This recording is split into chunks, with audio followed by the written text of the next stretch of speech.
The Nigerians in Diaspora Commission is making it known that 7,000 Nigerian migrants are currently stranded in Libya.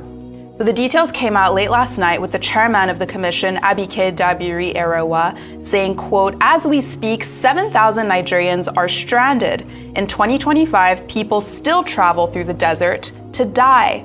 She made these comments at the launch of the International Organization for Migration Strategic Plan for Nigeria, because the IOM has consistently ranked Nigeria as one of the countries with the highest rate of irregular migration in the world. And at this meeting, they also discussed the importance of addressing the root causes of migration and how to provide safer alternatives for young Nigerians looking to go abroad. And I'll start with you on this one. How are you reacting to this story? Right, thank you for that last part, which is why don't we tackle the root cause? I'm glad that we have statistics. I think that's important to know the number of people, at least have an idea of the number of people that we have abroad who are living, people going there for a better life, who have migrated irregularly, whether through the desert or so.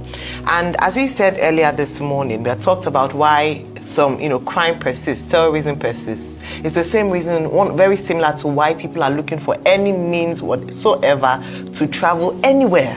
Like, if you look at some of the countries where you find Nigerians in, you'd wonder, what are you looking for in this particular country? This is a country where there's abuse of human rights, there's high levels of racism or xenophobia, and yet you'd rather go there than stay in Nigeria. Many reasons, but particularly at the very core of this is poverty and lack of aspiration or lack of opportunities or enabling environment to thrive. We call America the land of great opportunities, the dreamland. Nigeria should become like that. We talk about how even in Japan currently, they've acknowledged that on the African continent, Nigeria being one of it, has a youthful population, that our young people are our greatest assets. But we've not been able to tap into this assets that we have as young people, and instead we keep losing our young people, whether they are jackpotting or migrating legally or migrating illegally, and then they are maltreated in foreign missions. The task I'll put to Ms. Abike Dabiri Erewa, who's done quite a good work with regards to Nigerians abroad and trying to ensure that she keeps tabs on what's happening to us, is to find out how to engage with other government parastatals and stakeholders to engage our young people meaningfully, to engage our young people in such a way that they find it less attractive to want to risk their lives and their well-being by going to these places and then being maltreated, so that Nigeria becomes a place where people actually want to stay. So this is also posing to the president, who when he was campaigning, had identified the young people as one of the greatest assets and said he was going to really do a lot of work with young people in Nigeria to take that away. We are failing our young people. We are failing the people of Nigeria, and we will not see an end or a reduction in these numbers as long as the nation or the country is not conducive for people to thrive, to live and thrive. It's a shame that even in 2025, people are still going by boats, still going through the desert, and going to be killed. That's the worst part of it in this nation, of being, to be thrown in jail or maltreated in this way. So NIDCOM has done well, but let's do better to ensure that we're not just rescuing Nigerians, we're preventing Nigerians from going, to these places to be maltreated.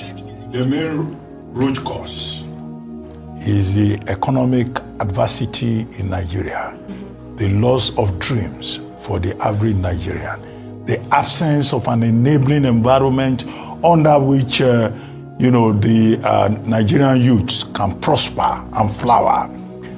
2, the delusion that there is the grass is greener on the other side. 3, Libya is a transit route. They want to cross the Mediterranean to get to Europe because the channel there is close to Europe. Yeah. Now, IOM, International Organization for Migration, says since 2001, 70,000 Nigerians have been repatriated, many of them returning home under terrible conditions. And yet you still find more people going through Libya. And in Libya, they are subjected to slavery, they are maltreated. There have been reports of how Nigerians are treated in Libya.